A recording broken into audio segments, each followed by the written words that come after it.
hari imvugo iharaye muri iki gihe dutira mu mvugo y'ikinyarwanda ngo kwandikisha amateka. Ngo nakayandikishije amateka.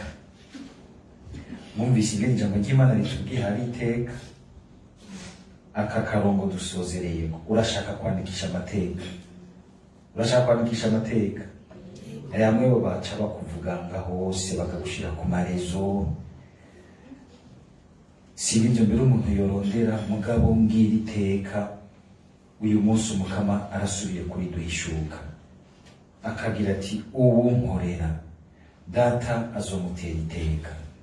Uwunkorera data azomutera iteka. Beno ni gukorera Umukama ni ibiki? Si ukuvuga yuko ari kuza ugakora ibikorwa gusa biboneka inyuma canke ibinabiriya byose, kuko ushobora no gukora mbere n'ibikorwa twita ngo ni by'ubugira neza, ari uri kurikorera utari kurakorera Umukama. Urashobora gukora ibikorwa twita ngo ni ubugira neza, iby'abagira neza, ariko utari kurakora ubutumwa.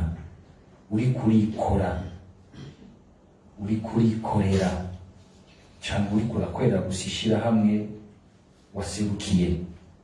Gukorera Umukama ni ukuvuga iki? Mwumvise ingene Yesu wenyene abitubwira ati, akagira ati ngo ushaka kunkorera ngo nankurikire.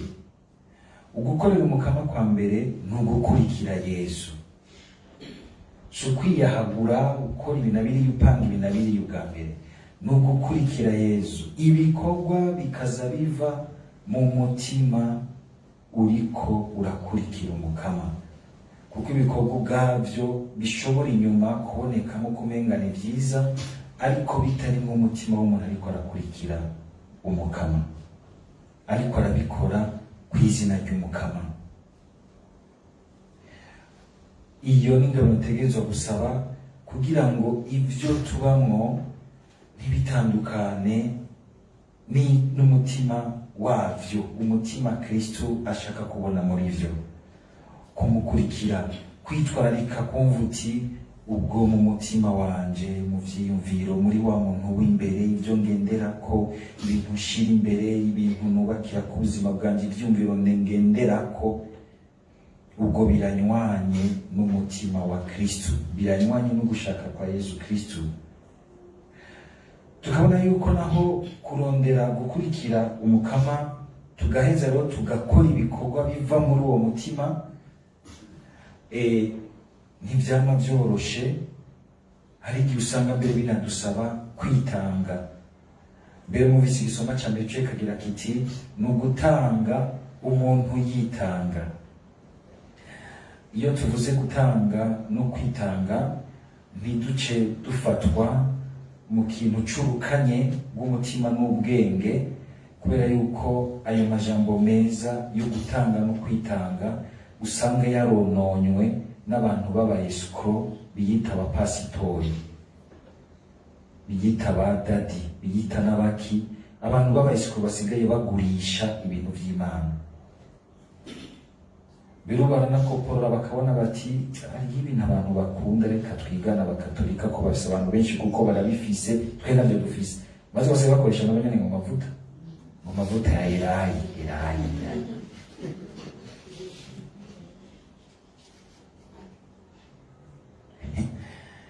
Aho nawe nkora mbona basigaye baza gusaba ngo tubahezagirire amavuta y'amaoliva. Sinzi nigeze kubona agira ati pati ndakeneye kurya ibintu bihezagiye. Ndabona azanye agasaho k'imyumbati n'ibiharage, ndamuha umuhezagiro special w'ivyo. Nivyo harimo umutima mwiza wo gushaka kumva ko ibyacu byose birimo umuhezagiro. Gacu usanga nk'ivyiza bisanzwe biri mu mavuta ya oliva, iyo bayahezagiye ukayakoresha ukabona kugiriye neza, ugaca bazamana umuhezagiro special waronse. Ubu bisa bifise umuhezagiro wavyo nyene vyaremwe, birimo ibintu bifasha umuntu. Kuko wotangara nawe ugaca wibaza uti baraturesha, igihe ukumva uwundi nawe yakoresheje atayahezagije, ukabona nawe yamerewe neza, ukaca ugira uti ukaba wamuritse aramererwa neza atamuhezagiro yasavye wava umushwanira. Ni ukuvuga ukungene ameze muri yo, arafise ibyo twita mu gifaransa les vertus zo gushobora gufasha ibintu byinshi mu mubiri w'umuntu. Ariko amavuta ahezagiye duhezagiza muri ekleziya najya amavuta ahezagirwa n'umwepiskopi. Ntihagire umuntu azogura akabido kamwe k'amaritiro 3 ngomba gukaranisha amavuta ahezagiye aca azana ngo tumuhezagirire. Urakaranga hamugeze gufungura usenge umukama azoguhezagirira neza. Kwari kugira ngo gatonya tugaruke twoye kuza turitiranya ibintu. Nako ndavuga yuko aya mavuga meza aserura urukundo rw'Imana hari aho twayononye tugaca tuyakamisha ibitari byo. Ugutanga n'ukwitanga. Uyu munsi ugashobora gusanga abantu bagomba kugira urudandazwa rw'amadini bagaca bakoresha ugutanga, bagaca bakoresha amajambo y'Imana nkaya. Ukamusanga nka 90% y'amajambo yigishwa y'Imana mu madini amwe uharuye neza, ugenda akagira analize neza, agaterateranya nk'ibivuzwe ku itariki imwe 0 gushika itariki 31 Kigarama, ushobora gusanga nka 80% y'ibyavuzwe avyarobanuwe ari bivuga gusa icicumi, gutanga, imperezwa, iki byo bigaruka kandi agaca kugira bati uzucuhezagirwa uzucuronka ibintu abiri. Kabona umenga harimwo urudandazwa. Tugaruke rero tuyumvirize neza mu rukundo rwayo yuzuyemo. Imana turazi yuko niyo ya mbere yitanga, igatanga ku buryo busesekaye, gushika naho yatanze ikinege ca Yesu Kristo kugira ngo abantu barokoke bakire, bashobore gusubira kwinjira mu bucuti n'Imana, kugabana imbere y'Imana, kwicarana n'Imana. Ni naho rero natwe twigana Imana, tukamenya gutanga, dusangira hagati yacu, duhereza Imana ibiza bigafasha mu inahazwa ry'Imana, bigafasha abakene, bigaheza bikadutuma iwacu haba umugisha mwinshi, ahantu Imana ibona abantu bazi gutanga no kwitangana umutima mwiza w'urukundo. Twumvise ngo uyu mutima w'akamwemwe atari uko umenga batanze ku gahato canke bagatanga nko kumenga bariko barageza Imana bati mukama twumvise yuko iyo utanze dukenya uca utanga byinshi nko kugwiza 10. Ndatanze inoti y'1,000 ndarindiriye ko mu mwanya uri imbere 100 biza kwizana. Bajanga mbere ukazinga amaboko hakuja gukora. Ndarindiriye mukama araza kunsubiza. Ngasanga umenga uri kutanga dans une visée commerçante n'Imana, atari mu rukundo kumva uti uwo mpereza uwo mpaye dusangiye byose. Muribuka wa muhungu ngo yasigara muhira muri wa mugani wa Dawe Munyakigongo. Wa muhungu yasigara muhira abonye murumuna we atashe yarasisaguye ivyase, arashwanira se ati nje nagumye iruhande yawe, naracotse, naragusenze, narakoze muri sakisiya, narakoze mu mashurwe, narakoze ibintu byinshi kweri kutansise. Abantu menga ntibagukora rero biguma byisesa. Ujya mu nkakagira akabwira sati ngo ntiwigeze umpa n'agahene ngungirira umunsi mukuru. Sakamuraba ati we wagumye iruhande yanje mwananje, reka gusaba agahene ni gato, ibyanje byose ni iby'iwawe. Abacagira ati patiyo n'imvugo yo kuturemesha, none ko atavyo mbona. Uratega ushonje, uratega ubuzi icurya, naho uzobura icurya azomenya ingena guhaza. Usebutse hajya imbere bakakubona ufise ifreshere gusumba umuntu abifise bijegetanye. Imana irafise ukungene kwinshi itanga, azoguha amahoro mu bawe, azoguha ibintu, izindi ngabano z'umutima abandi naho bafise amafaranga na gute badashobora kugura. Atari uko nijya tubiguha, azobiguha ahubwo usabe ko mutahurana mu kungene wewe yaguciriye inzira yawe, ugatahura inzira y'umukama ku buzima bwawe. Igihe utarashika ngaho uzokamubona umenga Imana wewe yarakurenganije. Imana rero igaheza ikabona ingene tumenya kugira urukundo rutanga rukitanga. Hari abantu bumva ndiko ndavuga gutya bagacamo batonda ku bantu bakristo bakababesha bakabarya ngo bariko barabasaba ngo barazi ko ari abantu b'abanyakigongwe. Ndibuka uyu mwenda duheruka guhimbaza yanditse ibintu byiza biryoshe. Uyu musaserdoti yitwa Patiri mukuru w'Asi, abantu barabanza kumubesha, arabanza kutubesha bakica abantu babo, bakagwara ibintu batari barwaye, bakagira iki, tukagura abantu ati kugira twumvisha ati kugira gukore ku mutima ati mpa birakenewe kuma, akabesha kagira iki, baraza kumbwira ati bajya abantu barakubya barakubesha, arabagira ati baribesha nyabo ati kuko jewe mu kubaha mba mpaye mba ndiko ndari nazimana mba mpaye Yezu, nimba bambesha bazohonyora hamwe nibarindiye Yezu bazimenyanira ko jewe ngomba kumuninahaza nabo bakagomba kumucamo ntibashobora kumucamo, hazoza igihe hazobereka ko badashobora kumucamo.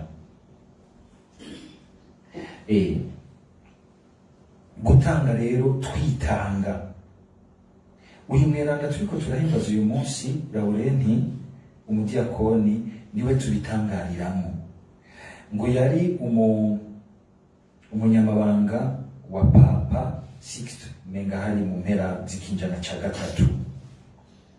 Ico gihe hari uruhamo rukaze rwose rw'abakristu abakristu baciye mu ruhamo rukaze rwose kugira ngo bazimanganye ijambo rya Yezu Kristu na Eklezia.